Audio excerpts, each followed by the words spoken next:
জিয়াউর রহমানের বিএনপি নাই, আমি কেন বিএনপি ছাড়লাম?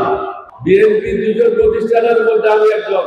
শহীদ রাষ্ট্রপতি জিয়াউর রহমান প্রথম নাম দিয়েছিল জাগো দল। আমি ওনাকে বললাম জাগো দল মানুষ খাবে না, এটার নাম দেন বাংলাদেশ জাতীয়তাবাদী দল, বিএনপি। এটা ডকুমেন্ট আমার কাছে আছে। এই অশিক্ষিত লোকদের যদি কোনো সন্দেহ থাকে আমার কাছে আসলে বিনা পয়সায় তাদেরকে ডকুমেন্ট দেখাই দেবে। আমি কেন চলে আসলাম?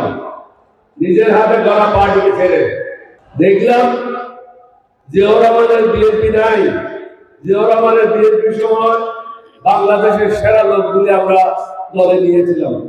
আপনাদের কুমিল্লার সন্তান আজিজুল হক সাহেব ইংলিশের প্রফেসর, ঢাকা বিশ্ববিদ্যালয়ের ওনার মতো লোক অ্যাডভাইজার ছিল। কিন্তু জিয়াউর রহমানের পরে আস্তে আস্তে অধঃপতনের দিকে যেতে লাগলো।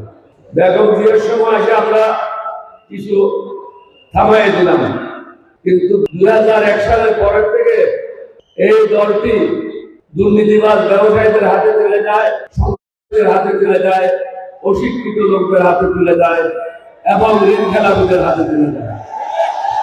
এটা আমি প্রতিবাদ করেছিলাম, কিন্তু আমার কথা শুনে নাই।